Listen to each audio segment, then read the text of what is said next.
We're getting our first look at a Canadian woman arrested by ICE after entering the San Diego border. I am here today to say to Canadians to avoid travel to the United States if at all possible. Well, the horror stories keep piling up. This time, a Canadian woman was detained and held by U.S. border security for 12 days. She's back home now, and she still doesn't know why she was held. So I'm going to get to her story as well as a recent interview that she did after returning home, and a couple of other stories. There are countless horror stories now about people who aren't American and those who even are American getting swept up by ICE for reasons that appear to not exist. One thing is for certain. If you are not American, don't travel to the US. There is no reason to go right now. If you're Canadian, go visit another part of Canada or go visit somewhere else. If you're European, you want to visit North America, go to Canada. It's spring now. Things are getting warmer. It's nice. There's mountains. There's, places like Toronto where there's clubs and stuff. Like there's plenty of places you could go that are not in the US. So try and avoid it at all costs. And actually, a Canadian politician is now telling Canadians to avoid travel to the US. So we'll get to his comments as well. First, just to run through some of these examples before I get to the Canadian who was detained. So this German national, Fabian Schmidt, was who has a U.S. green card, was detained at an ICE facility. So he was arrested and interrogated at the Boston airport. According to his mother and partner, they say they don't know why he's being held in an ICE facility. There's this story of this tourist, 28-year-old Becky Burke. These are her parents. She was chained, quote, like Hannibal Lecter. So she was in the middle of a backpacking trip, halfway through it, when American authorities snatched her up. Again, no one appears to know why. So she was held for 19 days before being allowed to go back home. And now we get to Jasmine Mooney. So this is a former actress. She now runs her own business. But she has a piece here breaking this all down. I'll link this below the video. This is in the Guardian. I'm the Canadian who was detained by ICE for 2 weeks. It felt like I had been kidnapped. I was stuck in a freezing cell without explanation, despite eventually having lawyers and media attention. Yet compared with others, I was lucky. So let me first start with this piece in a local ABC station discussing what happened to her. Jasmine Mooney spoke to Team 10 investigator Austin Gravish in an exclusive interview today. Her detention by ICE has caused backlash, and at least one Canadian lawmaker is saying tonight he's concerned Canadians may not be safe when they visit the U.S. I spoke to her during a video call in an exclusive interview from the Arizona ICE detention center where she's being housed in earlier today. And she's actually been in custody now for 11 days and says no one has told her how she can get released. She says she went to the San Diego border last week from Mexico to get a work visa. CBP denied her request because she had a previous visa revoked. Now, Lindsay, rather than turning her back to Mexico, she says CBP detained her for 2 days in a cold cell, and then ICE arrested her and placed her inside the Otay Mesa detention center. Now, Mooney is the third foreign national I've spoken to in just the past few weeks who's come to our border, had a visa issue, and then been placed in detention. Immigration attorneys tell me this is highly unusual and are not sure why visitors are not being allowed to go back to Mexico. Mooney says she's been horrified by the conditions inside the detention centers. She has been talking to women who were arrested in their homes by ICE for being in the U.S. illegally, and she tells me she's also met another Canadian who was taken into custody by ICE recently in San Diego, and she says that woman claimed she was married to an American but didn't have proper paperwork and overstayed her visa. She says that woman got arrested during a traffic stop in San Diego. Here's Mooney speaking to me from detention earlier today. I really don't want this to be just for me because my situation is way better than everyone else's. I really want to be a voice for the women in here because what is happening is so unjust. And I know that there's a better way to do this. And the detention center where Mooney is being housed tonight has not returned my calls.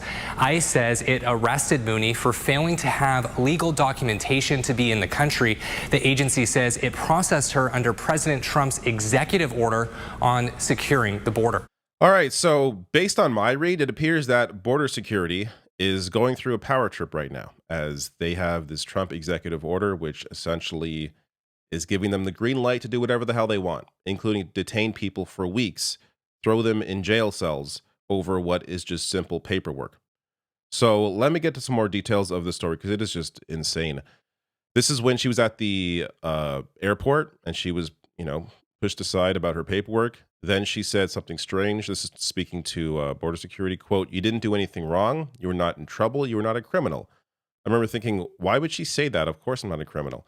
She then told me they had to send me back to Canada. That didn't concern me. I assumed I would simply book a flight home. But as I sat searching for flights, a man approached me. "Come with me," he said. There was no explanation, no warning. He led me to a room, took my belongings from my hands, and ordered me to put my hands against the wall. A woman immediately began patting me down. The commands came rapid fire, one after another, too fast to process. They took my shoes and pulled out my shoelaces. "What are you doing? What is happening?" I asked. "You are being detained."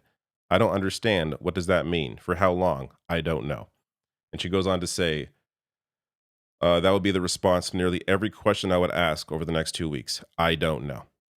So she goes on. I'll get to more details of the story afterward, but here is a part of her interview with Global News after she had arrived back home in Vancouver. I was reapplying for a work visa. I had a work visa, and then I was reapplying for another one. And because my lawyer was in San Diego, I was at that border. Regret going across the border now?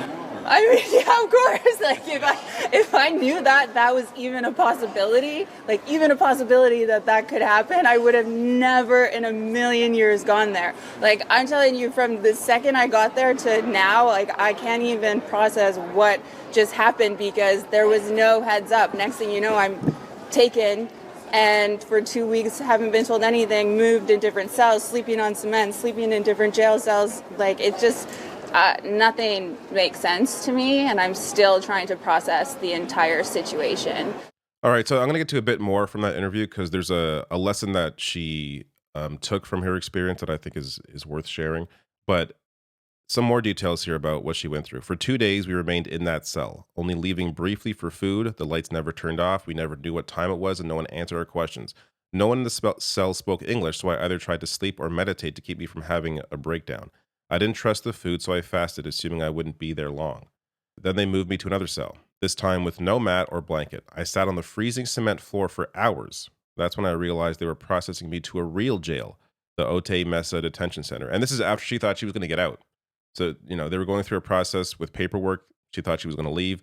But no, they're sending her to an actual jail. I was told to shower, given a jail uniform, fingerprinted, and interviewed. I begged for information. "How long will I be here?" "I don't know your case," the man said. "Could be days, could be weeks, but I'm telling you right now, you need to mentally prepare yourself for months." So this over a visa that she had. She's worked in the US. She runs a company. So I'm going to get to later some more details of other stories, at least bits and pieces of other stories from A Great Piece in the Nation. But they go on to say that there's some speculation here that these border security is trying to meet quotas. So they're essentially, any excuse they can find to throw somebody in a detention center, they're going to use it because they're trying to meet a certain quota. Just following orders. So let me get to the last piece I want to share from this interview. It was really, really hard the first few days, but then when I got to know everyone else in there and heard all of their stories and how long they were in there, I was like, okay, I'm not allowed to feel sorry for myself at all, because every single person in here is in a way worse situation than me. So I just spent the rest of my time trying to console and help as many women as I could, because there was one girl that was in there for 10 months.